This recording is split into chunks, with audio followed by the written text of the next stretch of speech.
FBP family, we have an exciting competition running throughout September 2019. You could win a pair of Bose Quiet Comfort 35 noise cancelling headphones. All you need to do is leave us a review on Apple Podcasts. Simply go to fitnessbusinesspodcast.com/win to find out all the details.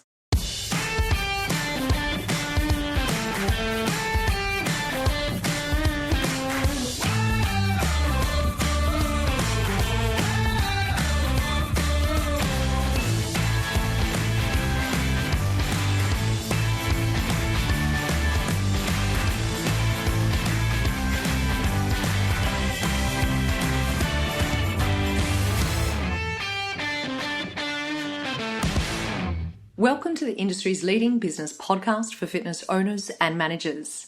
This month's interviews are brought to you by our friends at Loud Rumour. If you're a studio owner, then you want to make sure that you check out Loud Rumour Virtual Training. It was created to help fitness studio owners have a place to learn everything they need to know to grow a successful fitness studio. And it includes step-by-step strategies from the top 5% of the fitness studios in the industry. So go ahead and check it out today. Go to loudrumourvt.com. Here we are at the start of another week, and I have a phenomenal guest coming your way. But before I tell you who it is, I first want to give a shout out to everyone who left us a review on iTunes last week. Thank you so much to Kerry Anna from New Zealand, Suhey Bitsyard from Saudi Arabia, I hope I pronounced that correctly, Tom from New Zealand, Milan from the USA, Billy from Australia, and Michael from the beautiful town of Yamba in New South Wales. Thank you for all of you for taking the time to leave us a review and for being part of the FBP family. This week, I'm thrilled to tell you that we are welcoming back a former and very popular guest of the show. She's the founder and director of social media at Think Tank Social, Sam Mutimer. Sam's journey to becoming a social media expert is a fascinating story. After playing rugby for England, she broke her leg in 2008, and that was the point where she became aware of the true power of social media and how it plays a role in branding and business. Deciding to make the most of her time out, she began posting about her injury on YouTube and advertising space for businesses to bid in order to get their brand seen online. Well, that video went viral and it received over 27,000 views in a matter of weeks. So watching the volume of inquiries flood in, that then justified to Sam the great value of content and solid network connections for brands on social platforms. It then happened on her return to Australia that Sam decided to launch her own company, Think Tank Social, as a niche social media agency. Then later in 2016, she launched Think Tank Scout, focusing on supporting, empowering, and setting up athletes for ongoing success pre, during, and post-career via social and digital channels. Long-time listeners of the show will remember that Sam joined us midway through 2018 to chat about building a social media strategy for your fitness business. Today, we're talking about building your personal brand. Specifically, we chat about who should use social media to grow their personal brand, how to develop your personal brand statement, why you should be using Instagram and LinkedIn more often than you think, how to find what content style best suits you, and last of all, we chat about the benefit for a business to have a team member with a strong personal brand. Let's now transition to this week's show with my special guest, Sam Mutimer.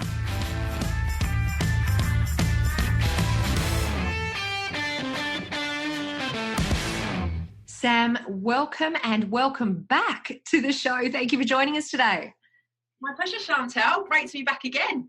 Look, I am so excited to have you on because we were just having a quick conversation where I said to you, last time we had you on the show, we were overwhelmed with the feedback from your episode that I have been absolutely busting to get you back on the show again. And I'm particularly excited because today we've got the opportunity to do a deep dive. And we're going to be exploring the topic of social media and using social media to grow your personal brand. So for part one of today, do you want to get us started by giving us a bit of an insight as to who should actually use social media to grow their brand and why they should use it? Yeah, oh, great question, Chantal. And look, we're starting to notice more and more people to different facets of life are coming to us to grow their individual personal brands. I mean, that's anything from an emerging CEO to a board member to an athlete to someone that's just transitioning from university into the first career of their choice. So it really applies to anyone and everyone that wants to bring attention to the self to then get them to do something which is then going to have an impact on other people as well. And there is I suppose, an art and a science in terms of building your own personal brand. But ultimately, I believe it's really important to have a brand out there on social media, because if people don't know about you, they don't know who you are and what you stand for, how are they going to make informed decisions whether they want to employ you or bring you in as a speaker or bring you on board as, to become their new personal trainer, whatever it may be. It's a range of different types of people. And what I have noticed is that within Australia as a whole, there's a lot of people that have a bit of a fear in terms of building themselves up. I come from the UK, and as you probably are aware, and we're always told, you're in a competitive environment, you have to make noise and positive noise, but if you don't make noise about yourself and you don't add value, you're going to miss out. And that's what I did over in the UK, and it worked pretty well. When I come over here, one of my first barriers I find with Australians is the fact that they don't want to put themselves out there, and they're quite happy kind of sitting behind the scenes because they don't want to bang their own chests. And it's an interesting one to overcome, because the way I look at it is, ultimately, if this is going to help you get what you want and that's good for other people as well, then why wouldn't you put yourself out there in a meaningful way? And it doesn't always have to be about you. It could be about stories. It could be about other people, but it would leave people in with an impression about, again, who you are, what you stand for, and some of the traits and the things that they've picked up, and they'll discuss, I suppose, as you leave the room. So to answer that question, it's for everyone and anyone that wants to bring attention to themselves and to make positive change. And then we move into the US, which is a very highly penetrated market. And, the US seem to understand it a bit more. Yes, you can have the Kim Kardashians of this world, but, what I'd love to take you all through today in this session is actually how you can individually build up your own personal brand as a fitness professional. You're not competing against the influencers. You're not competing against the celebs. What you're doing is actually establishing your roadmap in society, online and offline, and attracting the right people that you want to work with, or the right partners that you want to work with, again, to help you to meet your goals in the next 12, 24 months and onwards. So it's a really exciting time, and it's a bit of a process that, and again, I will share this as we step through it today, that you need to take yourselves through. I really believe that social media is the end goal in terms of putting your brand out there. Yes, it's a channel which will amplify who you are at speed and scale. But if you don't actually understand who you are, why you're on there, and what you want to get out of it, that's where you can come into a little bit of trouble. And that's where we see quite a few people take a step to the side, or actually, jump away from it to go, well, it's just not working. And I think with anything in life, let's take the fitness professional game as a whole, you go into this industry because you're passionate about education, you're passionate about fitness, you love people, you love helping them get to where they are currently to where they want to be. And so that is your why, and understanding you as a person, and then being able to infiltrate that through the content that you share, the people you surround yourself with, the education and the learnings you put out there. That's when you can really start to grow yourself and not compete against the other influencers out there, because ultimately you want a specific market that is pretty niche, and it's very, very achievable right now in 2019, 2020, and when I think we're only really just getting started in this space. I'm so excited that you're going to talk to us about this topic today, Sam, because I think one of the things that have perhaps stopped people in the past from investing in their personal brand is that, we might be an exercise professional, we might be a studio or gym owner, and think to ourselves, okay, well, I don't have a huge budget to market myself or to put a heap of money into growing my brand. But in actual fact, we're talking about utilizing social media and being very strategic and very clever about how we do this. So am I correct in saying that, a big budget doesn't really have anything to do with this, providing we take on board this advice that you're going to share with us today? Yeah, I agree. Like, absolutely. I love to work lean in the past, and I used to like big budgets, but when you've got big budgets, you just spend them. So I think we're in a beautiful space right now where we look at it as we've got no budget, but we have got the hustle. And it's using that hustle as currency to be able to get to where we want to be. And it's being strategic. And yeah, I'm definitely going to share some pointers around some of the things that individual brands can do to start to help leverage themselves to get in front of the audience that other people may have and make it a win-win. And ultimately to start to drive inquiry, retain those people and grow over time, and continuously keep learning. What does my consumer want to know about, and how do I deliver the value? Is it through a podcast? Is it through behind the scenes live? Is it through storytelling on Instagram stories? And understanding as well, because this is real personal. Like, for me, I like getting out in front of the video, but like a lot of my team don't like to be in front of the video. So they're much more, Natalia, for example, she'd love to write an article on LinkedIn, whereas Caroline would like to do more of a podcast session. So it's about understanding the type of content you're comfortable with, and then really putting all of your time, effort and energy into that to produce it, and understanding what channels you then need to put it on to maximize it. And then lastly, it's the partnerships, like Chantel, one of the reasons I'm on your podcast show today is ultimately I want to be able to inspire fitness professionals to show them what's possible. And so I'm using your audience and your channels by adding value to them, and hopefully they're now going to find out a little bit more about me and come to me as and when required. So for that fitness individual, being able to look out there and go, okay, so what other podcast shows are out there? Or is there like an interview run by a YouTuber that I could get on? Like, being strategic about how they can bring themselves to the party, as opposed to just starting from scratch and not having anyone that they can really talk with or to. Sam, I've got to tell you something. I'm sitting here with this great big smile on my face because your passion for this just makes me so happy and gives me so much energy. And already in the first 9 minutes, you've just given me like the best quote for the show, which was using hustle as currency. That is absolutely spectacular. I love that. So let's get into this. So get us started with some steps. What do we do to first get started when it comes to growing our personal brand? Okay, so the first thing you need to ask yourself is why? For what purpose do you want to individually grow your brand? Or is, like, in terms of growing your brand, is that going to have a benefit to the company that you work with, or a brand that you're looking to establish, or a brand that you want to feed it to? So understanding why you want to use social media and build your brand and what you want to get out of it.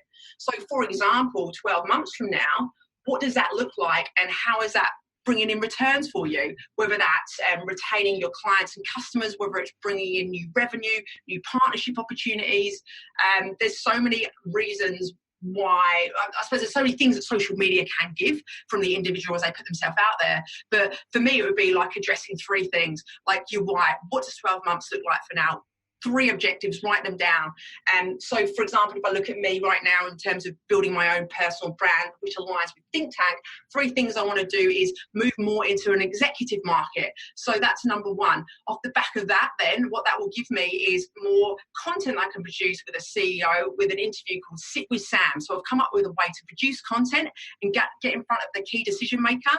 And off the back of that, once I'm educating them and interviewing them and putting them in the limelight by talking about personal branding, then I'll have that conversation number 3 to go in for sale. How can I then run these workshops with your leadership team? And is this something that you'd think about as a CEO yourself in terms of personal branding? So I need to make them aware, consider, and then transact. So they're my 3 objectives in terms of me building my own personal brand, specifically within, I suppose, like that executive space, that fitness space, like people that are movers and shakers and basically having an impact into people as a whole. So for a fitness professional, looking at how they can build their individual brand and get the right eyeballs and attention, it could be that you look at maybe a fitness product in the market that's either an emerging one or one that's growing, one that has a market that you want to get in front of. Simply then reaching out to that brand and looking at their strategy and aligning that with your values, if there's a meet and a match there, by saying, hey, I'd love to put together 6 individual workout modules or fitness videos for you using your product. And in return, I'd love to be able to have those featured on your Instagram and your social channels and just tag me in. I'm absolutely happy to do some Instagram takeover videos as well. Again, really adding value from a consumer or as a fitness professional in terms of how I use your products, but also how my clients are using your products. I'd also be happy to get my clients to give you some testimonials that you can then leverage as content as well. And ultimately, as that process goes through and the brand promotes the individual, or you as an individual fitness professional, you will start to notice people come across to you and follow. And that's when you really need to understand your why. Now you have their attention, what are you going to do with it? Are you looking to get more brand opportunity deals? Are you looking to get more clients on board? Are you looking for additional partnerships? Like, what is that? And that's what takes you that's basically what brings you back to the start. Why are you on social media? That was just one strategy. What do you want to get out of it? And then what are you going to do about it? And what does winning look like 12 months from now? So, Sam, let's actually dive into these areas in a little bit more detail, because I feel as though one of the challenges that we quite often have, and we always talk about like our unique selling point and what we represent. But I think in the fitness industry, one of the challenges that we have is that we feel the need to be all things to all people. And quite often we're a little bit generic in our statements sometimes, where we want to just cater for weight loss, or we want to work with mums who are postnatal, for example.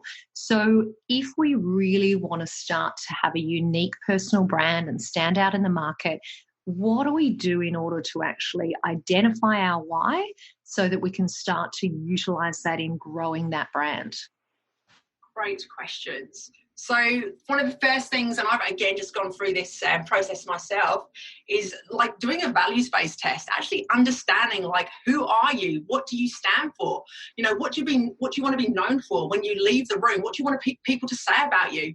And like, if we think of, for example, Oprah Winfrey right now, there's certain words that will come to mind that she has created, whether she is that person or not, which I truly believe she is. There's words that come to mind around what she does, why she does it, and then how she basically brings back to community her whole personal mission, which is like, I think it's to be a teacher and kind of be known for inspiring the students to be more than what they thought they could be.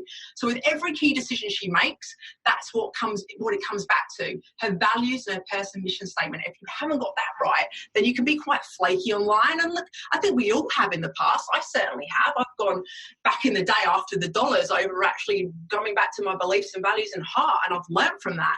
And that's why, it's really important for everyone to go through these exercises to understand their goals, their beliefs, their values and their purpose, and what they can bring to a brand, what they can bring to social. Why should people watch them? Why should people listen to them? Why should people tune into them? What is it that they individually are going to give that someone else can't? And I always say that to myself, Sam, what can you give that others can't? And I believe, my whole vision is to come across with enthusiasm and substance, or don't do it at all, with everything I do. And so step one is to go through a values-based exercise and come up with a personal mission statement before you even set foot onto social media, because that gives you the rock to then approach a brand and say, hey, you know what? I think there's an opportunity here for content marketing or whatever it may be. It just gives you the backbone and the confidence and certainty. And on the reverse side, because we've had plenty of personal trainers approach us and people within the fitness industry with some of the brands, the retail brands that we work with, if they are prepared, they are planned, they come forwards with confidence, they know what they want to bring to the table, and they've looked at our brand, then we're more than likely to go, you know what? This is great. This saves us work. Absolutely. Come and join the PTP Fit Fam. Let's start to work out together some more. So, Sam, I'm going to jump in there because you talked about taking part in a values-based exercise. So is that something online? Is it a PDF? Is it something that you can share with us today? Oh, absolutely. Yes. I've got 2 pages. It's a PDF doc, so I can absolutely handle that across to you, and all the listeners can download it and go through it. That sounds phenomenal. Thank you so much for sharing that with us. So starting off with really identifying our values, our beliefs, our personal mission statement is that step one in the process. What do we move on to after we've done that? Well, just understanding, again, why you want to build it. So some people may go, I see it as an additional revenue stream. So I want to be able to write a book, or I want to develop a podcast series off the back of it. Other people may go, I'm building it because I believe it to be door openers for me. I'm in the fitness industry right now, but I might want to transition and take that into corporate finance. It's just you have many more doors open if people know who you are and what you do. So it's really establishing the fact that, social media is going to bring me in additional income, or as a fitness professional, I'm going to be able to influence people's decisions through my content to get them healthy, active, getting their 10 minutes in before 10 or whatever it may be that there's the content hook there, but just understanding why they want to build their brand. And I think for everyone, they need to ask the question, what does that look like, and how can that help you get what you want and help other people get what they want? But now's the time to really start taking advantage of it. And it does come down to actually, having a plan, as we've discussed before. So what can you do with it? Well, you can enhance your business with it. You can influence decisions. It's a powerful way for you to move into your next career choice. It's a powerful just medium, really, in terms of being able to add value to the right people at the right times. So the next step after that is to actually start to develop your personal statement. And these values-based exercise will really help you do that. We've been working with Caroline Buchanan, who lives in the States right now. She's an Australian BMXer and so much more. And after she went through this values-based exercise with us, she came up with this personal statement. And it says, "I love challenging myself physically and mentally in all sports and whatever life throws at me. I'm addicted to adrenaline and anything with two wheels. Female empowerment, progression in sport, French bulldogs, marketing and media is my passion." Caroline Buchanan. And so with that short paragraph, with everything that she chooses to do and any opportunity she chooses to take on board, it comes back to that. Now she's got that, what we can do with it is now layer it onto specific social channels as a bit of a key start. It's like you're going window shopping, you look at Caroline's LinkedIn page, bang, exactly, you know who she is and what she stands for. And then from the next step on, you probably then start to either link up with her or follow some of her posts, engage with some of her posts, but you know the type of person that you're dealing with. And this is I believe, a critical next step before you even start to put all of this online, because this really helps you then carve out the content. With her, let's get some French Bulldog content in. Let's get you on the Harley Davidson. Let's get you doing some tricks on the BMX. Let's female empowerment. All right, let's invest into a charity or create your own. Female empowerment, let's write a book for kids. I mean, she's done all of that stuff now, but it was literally a case of going through this exercise and writing that down, which gave her and us ideas of where she could take it next. Sam, it's so interesting hearing that you talk through that example, because I feel like everything just became very clear, like everything just dropped into place, and linking it back to that personal mission statement that you talked about, to me is, even though there was lots of different elements in that, it still narrowed it down. It still really identified what is unique to Carolyn. So if we think about that, and one of the things you mentioned towards the end was we need that before we start looking at the platforms that we're promoting on or the content that we are creating. How do we even identify that? I mean, there are so many options out there as far as, LinkedIn and Instagram and Twitter and Facebook and YouTube. There's so many options. I assume that what we probably shouldn't do is try and go everywhere. How do we identify which one of those platforms are actually right for our personal brand? That's a great question. There's this whole message when we first got started on social media, I suppose like 2007, 2008, everyone was saying, you've got to be on every channel, you've got to be everywhere. And then, like 2018, 2019, get one nailed, then go on to the next one. But then there's all messages out there now, well, create the most amount of content in all the channels, because at the end of the day, you could have a client that's auditory over one that's visual. But with my belief is, I reckon that you should focus on one and nail it. And over time, start to then explore other channels which are going to be relevant to you. So being in the fitness professional space, and there's two channels which I truly believe are a standout right now, depending on your target market though. Number one, absolutely Instagram. Still, it's got, compared to Facebook, where you have to invest quite considerably into your posts to get it out there, unless you have a Facebook group. Instagram is still growing. And if you can engage people in a meaningful way, then you can still get quite a lot of organic reach. Granted, not as much as what you could 6 to 12 months ago, but ultimately what we do know is, if you are a fitness professional, there are actually, that's your market, they are playing within that space, and you can be really clever in terms of how you can start to leverage your following, but more so your engagement. and ultimately off the back of that, the results that you get from that platform. So number one, if I was a fitness professional, I would absolutely be looking at Instagram right now. And the other channel I'd be looking at would be LinkedIn, depending on your target market. We've heard a lot about LinkedIn recently. They're really starting to scale and get maximum usage, but they're probably one of the only channels right now where you can get beautiful organic reach. You get posts up on there and multiple people see them. It's kind of like a Facebook 5 years ago. And, if you are after that corporate, or maybe, that mum that's just got back to work, think HR, finance, like understanding where is your target market, what role do they play, what role are they in within business? This can be a really cool channel for you. And a lot of athletes will overlook it at the moment, going, our market's on Instagram. And I'm like, really? But you're after doing brand deals, and you're after like transitioning from where you are now to where you want to be out of sport. Key decision makers are on LinkedIn, and it's kind of not who you know, it's who they know that you don't know that open up doors as well. So there's a lot of partnership opportunities that can come off the back of LinkedIn. And again, as a fitness professional, you may be wanting to be focusing on lawyers and accountants and bankers, because you know that, well, let's just assume they work hard and they probably don't exercise as much as they could. And that's a beautiful channel for you to get in front of. 10 top tips when you're traveling overseas for your business meetings that you can do to ensure that you keep healthy and fit. For example, that type of content can go out onto LinkedIn. And I think it gets overlooked considerably within the fitness market. And I know that there's opportunities there if the content's right and your why's right to get quicker cut through than even on Instagram. Yeah, I'm so glad you brought up both of those channels, because I do believe that quite often we automatically go to Instagram because perhaps it's something that we personally enjoy doing. But I must admit that I'm spending more and more time on LinkedIn these days, and I do feel as though my posts on there get a much faster and more effective cut through to my target market. I see your posts frequently, Chantel, compared to even on Facebook or Insta. And I'm not just saying that, and it's true. It's like as soon as you engage, then first and second degree connections can see it. So you can get out there a lot quicker to other people's networks, again, than what you can on Insta and Facebook. So definitely LinkedIn would be one to look into, and understanding, though, the type of content that you need to put out on there is for the business.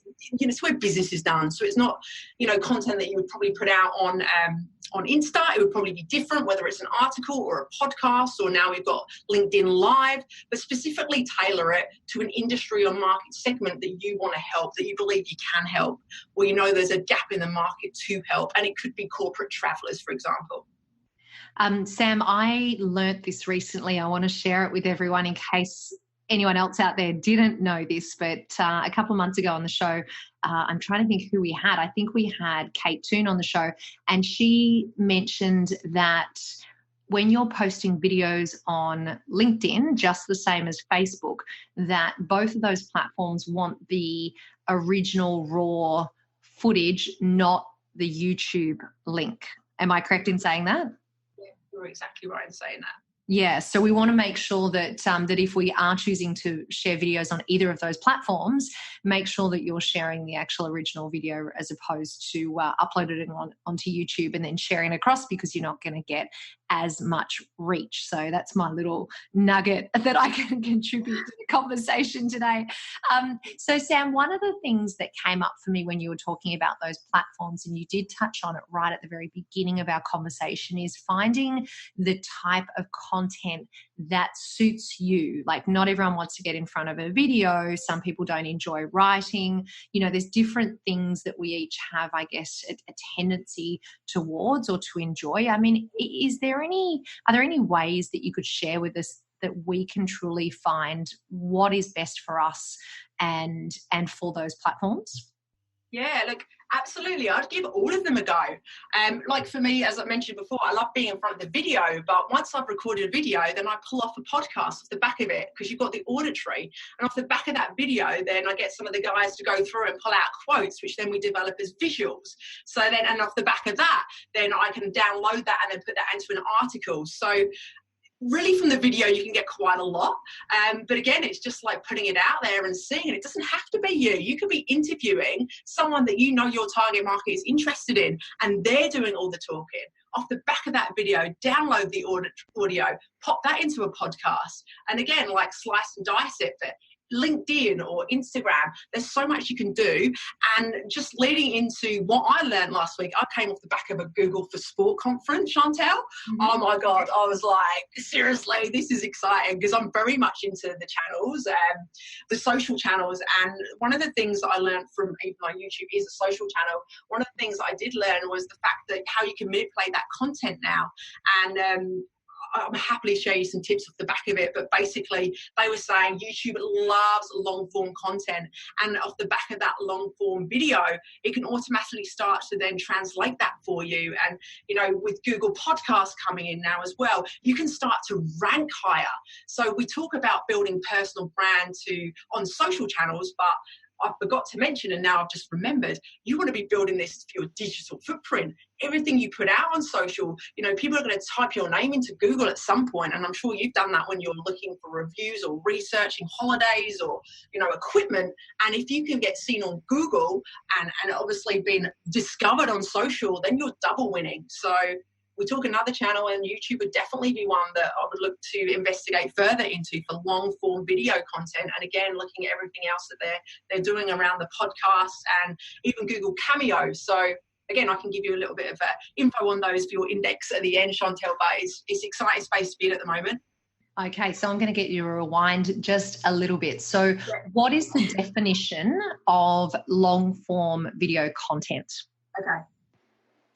So the definition of long form video content could be, you know, anything from, let's say, 15 minutes to an hour and a half. And shorter form content would be, like your 2 minutes, 3 minutes, or 30 seconds. What I found from coming off the conference last week was they A/B split test a 6-minute video, and they had I think it was 18 or 20-minute video, and the 20-minute video got watched through and got a lot more views than the shorter format one. And because, people go on YouTube it's literally turning into like our third TV screen. You know, they've just brought it out in the States. You guys would know already, like, that YouTube is a go-to there. So, and it has its own channel. So that's why we're starting to notice, like, people are watching much more longer content on YouTube, and even the gamer market as well. It's like, it's a go-to for kids. It's like they're always on YouTube on their TVs or on their computers. So longer form content, anything over 20 minutes is what it prefers, from what I learned. Sam, I've got to tell you, one of the things that we have seen in the fitness industry, especially over the last couple of years, is the boutique studios doing a phenomenal job of promoting their instructors to the point that they're almost celebrities within their business. They've got really strong personal brands. They're very well known amongst the members. They've got great social media accounts, and they almost sort of co-represent both their personal brand and the business brand. So in your experience, what would you say the benefit is for a business to have a staff member or a team of instructors or personal trainers with a strong personal brand? There's so many benefits there, and we're starting to notice the same thing. It's a really smart move, even though some brands and businesses may look at, I suppose, the risk there. I think there's definitely more upside. And what you can expect is the fact that each individual instructor or personal trainer or person within your business has their own element of color and flair, and they're going to attract like specific people. People love connecting with people. Yes, the brand has credibility, but if you're actually engaging with someone and someone's teaching you and educating and coaching along the way, then you have a strong connection, which builds up trust. So over the long term, what we're starting to notice with some of the companies that we work with, where we work with their individual personal brands, is like the retention rates, the longevity. Like some of these clients now have had like some of the new people they've just started, and I'll use the real estate game, that they've come in and like 1 year, 2 years on, like absolutely loving the brand and contributing ideas to what the brand can share on its own social pages as well. So they go hand in hand. So it's really good in terms of being able to scale, or if you're looking to go through a merger or you're going through rebranding, that you actually bring everyone on side. And, those individuals that want to continuously build their personal brand, I'd strongly recommend that you bring them along the journey, because they're the change makers that will bring everyone else on as well. So it's this whole change management process. But again, like everyone has different creative ideas. And if you can start to make them the kings, not the brand, but those individuals the kings.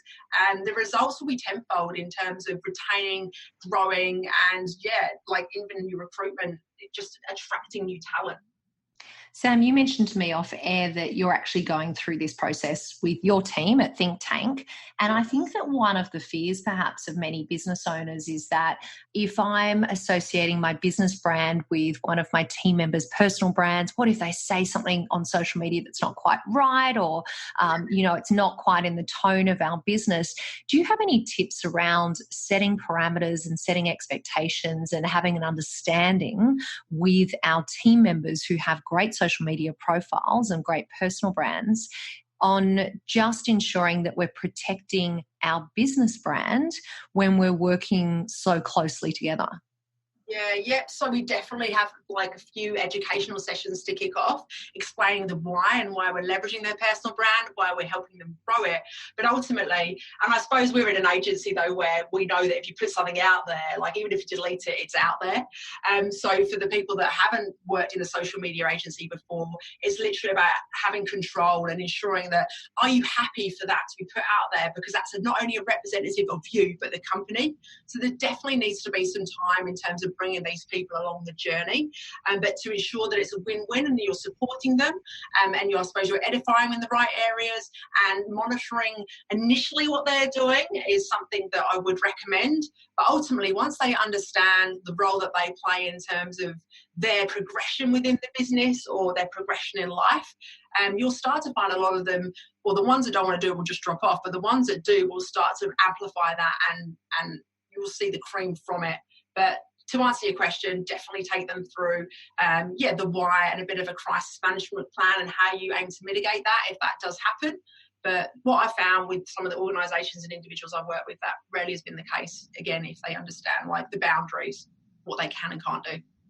Excellent. So, Sam, if we were to sort of take all of these steps that we've gone through, having a think about our why, having a think about what the outcome is that we want to achieve for our personal brand, stepping through doing our development of our mission statement, all of those kind of boxes that we've ticked along the way today, what do you feel is that overarching outcome that we might expect as a business or as a personal brand from applying all of these steps? Mm-hmm. Yep, great question. So there's always got to be a positive outcome. And so I would imagine for most of you that will be starting to do this, you're looking for an increase in revenue. You may be looking to retain your team. You may be wanting to increase, quality talent and retain your members, expand your members. There's obviously a business outcome for this. So it's about being consistent and understanding what you want to put out there. And then basically measuring that and understanding on a month-by-month basis, how is this moving the ticker for me? How is this moving the ticker for the organisation? Is this content working? And ultimately, if you were looking to grow your database, for example, is it helping me do that? Is it helping me when people put my name into Google? Am I ranking higher now within the words that I wanted to rank for? Am I getting more people engaging on my posts and asking me questions? So there's many different outcomes, but again, that will come down to ultimately why you're on it. Are you wanting to build a database? Are you on it because you're doing a side hustle business? You're looking to develop a product.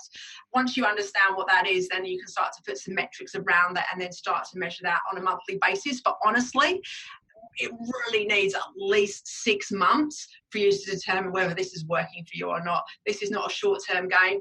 I've heard this before, and I can't remember who it's from, but they were just saying in the fitness industry, obviously, you don't give your client a magic pill and they lose weight in one day. It's the same thing, right? You've got to apply it as, you're not going to take a magic pill and get a whole bunch of followers and new revenue. This is going to take 6 to 12 months. It's like training for a marathon, and you've got to be consistent and you've got to be disciplined. It's the same thing on social media when building your own personal brand. Things aren't going to happen quick. So let's stay patient, let's stay focused, and let's have that strategy in place, and then the rest is just action, just like you would say to your clients. That is such a great reality check and a reminder that, it's not going to happen overnight. So I just want to wrap all of that up today by giving everyone a quick reminder that Sam has very kindly offered to share with us that values-based exercise, which as you mentioned earlier, I think you called it the foundation or the rock of where we need to start. So that's kind of the big takeaway from today is get started with that values-based exercise, which you'll be able to access. Thank you so much to Sam. You'll be able to access that on the fitnessbusinesspodcast.com on the show notes page for today. So Sam, thank you so much for joining us today. My pleasure, Chantal. Thank you for allowing me to share some gold nuggets. Thank you once again to Sam for that incredible interview. Now here's a message from our podcast partner, MyZone. MyZone is a wearable technology platform that leverages personal goal setting, gamification, and social platforms to motivate your members. To find out more, go to myzone.org. FBP family, we have an exciting competition running throughout September 2019. You could win a pair of Bose Quiet Comfort 35 noise-cancelling headphones. All you need to do is leave us a review on Apple Podcasts. Simply go to fitnessbusinesspodcast.com/win to find out all the details. Now here's a message from our friends at MX Metrics. Member experience is more than just NPS. With MXM's Member Experience Toolkit, you build a unified view of the member experience, from purchase to onboarding to everyday usage and cancellation. Wire your entire organization with actionable feedback using MXN's Member Experience Toolkit. To find out more, go to mxmetrics.com. Precore Quickfire 5. This week's Precore Quickfire 5 guest is Matthew Walrath, the owner and head coach at Beyond Macros. Matthew, a warm welcome along to the show today. Oh, thanks for having me, Chantal. So let's kick off with your Precore Quickfire 5 and tell everyone, why do you do what you do? For me, at this point, I really struggled big time when I first started out in the fitness industry. It was a lot of that inner work, imposter syndrome, and I was also in debt. And I really feel like I started off on the wrong foot, and I want to help other coaches and professionals just start off on the right foot, especially from that inner work perspective. That's a great approach. And tell us, are there any rituals that help you become better at what you do? Absolutely. And for me, it's just that I carve out that time to really integrate anything that I learn. I feel like the integration piece is the most important piece of becoming better at something. But then after that, I like to put it into practice and then from there, teach it. I like to create content about my experience. And that really allows me to become a lot better at what I do and take that 10,000 foot view of anything that I'm learning. Well, it definitely also makes you a perfect fit for our show format as well. So can't wait to chat about that a little bit more. And tell us, are there any apps or systems that you use to stay in control of your workload? Yeah, because you said app, I think I really love Airtable. I've been building out my team, and Airtable is great for project coordination with my team. But I'm really, even though I'm young, I'm old school. And the whiteboard is my personal tool that I use to stay on top of my workload. I have themes for each day of the week so that I can stay focused and batch certain tasks. And I really stick to that each day. Oh, well, let me just say, I am a fellow whiteboarder. I have my text in my hand right now as we're doing this. It's where I wrote all my notes, so I completely appreciate the whiteboard. And I can't go on without asking you, can you tell us what your themes are that you use each day? Absolutely. I really believe that existing clients are the most important people when it comes to work. So I make sure that I have at least 2 days per week that are dedicated to adding insane value to those existing clients. So I bookend my week with that. That's Monday and Friday. And then on Tuesday, that's team day. I really make sure I provide as much value and as much direction and as much support to my team as possible. And then Wednesday and Thursday tend to be both growing and nurturing the audience I have that is dedicated to me and my brand and really is on board, but they're not a client yet. That is such a cool way of batching out each of your days. Thank you for sharing that bonus little bit of information with us. And tell us, Matthew, is there one book, podcast, or blog that you'd recommend and why? Absolutely. Since today we'll be talking about a VIP client experience, I think Never Lose a Customer Again by Joey Coleman is a very relevant book to the topic. And that's the one that I would recommend to anybody listening to this that wants to dive even deeper. Excellent. And you did give us a little sneak peek just then, but give everyone just a quick overview of our main focus topic for the main interview. Absolutely. And our topic is going to be creating a VIP client experience with the goal of getting better results for your clients. So that's the first star, the results, the retention, and the referrals should flow from that VIP experience. This is going to be phenomenal, Matthew. Thank you so much for joining us today for the Precore Quick Fire 5, and we'll see you next week for your main interview. Awesome. Thank you for joining me for this week's show, and a quick reminder that all the resources and links for today's episode can all be found at fitnessbusinesspodcast.com. Thank you to our foundation partner, Active Management. Active Management are a fitness business coaching company that help clients all over the world.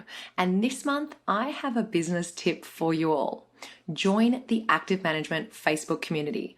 It's an amazing group and you'll meet like-minded fitness owners and managers from all over the world. All you need to do is go to facebook.com/groups/Active Management Community. It's a highly engaging community where JT from Active Management shares loads of resources. Things like photos from inside gyms, reasons to exercise, a monthly book club, challenges, and even ideas under $50. It's free and it is an awesome community. Once again, just go to facebook.com/groups/Active Management Community. Thank you all so much for joining me once again today. And as we say goodbye for this week, remember what you leave behind is not what's engraved in stone monuments, but what is woven into the lives of others.